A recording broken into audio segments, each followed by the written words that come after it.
Hey, just a few videos ago on the video 64, Ruslan is asking me the question about my attitude to programmers and managers. He's saying that I keep blaming programmers for being lazy, for being non-productive, for being ineffective. And he's saying that managers are doing the same. They're also non-productive, they're also lazy, they're also don't care about the speed of delivery. And he's asking what I think about that in general. So, Ruslan, I think your question is more about the overall performance of both of us, managers and programmers.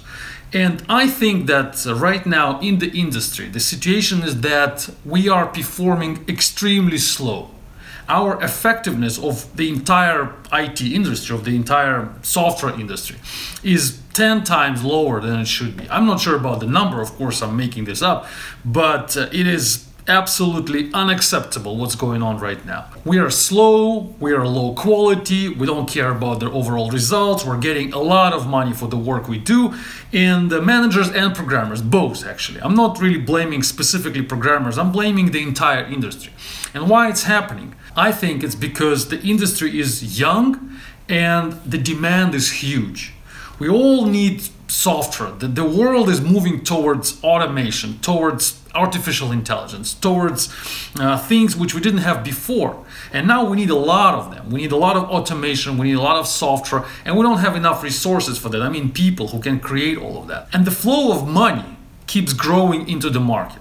So not enough programmers, the amount of money is growing, and large companies, they tend to solve performance problems and effectiveness problems by just throwing more programmers to where the effectiveness is required. So when something goes slow, they just hire more people. And it's not a problem for them, I think. Let's take Google, for example. They have billions of dollars every year, or Apple, and they use that profit to hire more people, to hire the best people, to pay them huge salaries every year, and expect them to be good programmers, to be good soldiers, to deliver something as fast as they can.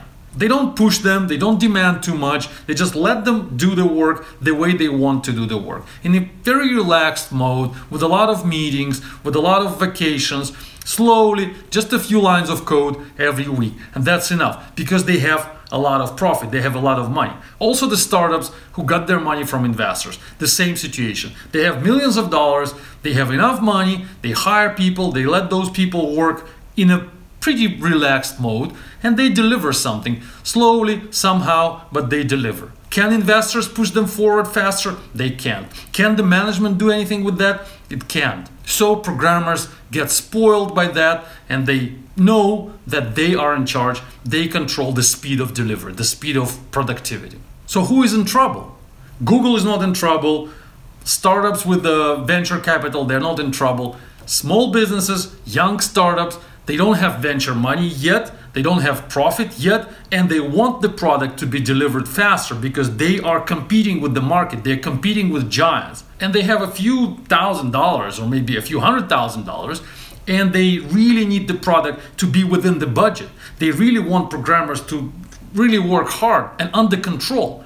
They want to control the speed of delivery, they want the product to be done within the schedule. And they go to the market, they try to hire programmers, and they got into people who are spoiled already by the market. They find people from the market who used to work in a very relaxed mode, and then they attempt to manage those people the way Google or other large companies manage programmers. Rent very good looking offices, pay them a lot of money, don't demand a lot, expect them to be in a relaxed mode, expect them to deliver because they're good soldiers. And then they get surprised by the very low productivity of those people. And they don't know what to do.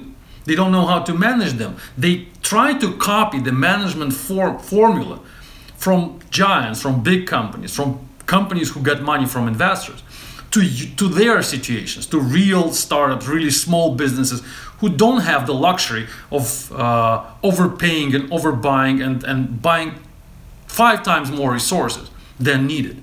They don't have that money, but they expect to manage people the way people with money manage them. It's not gonna work. So you guys in young startups without venture capital yet, you have to use a different management model to work with programmers. You cannot copy Google, you cannot copy Facebook. You need to use something else.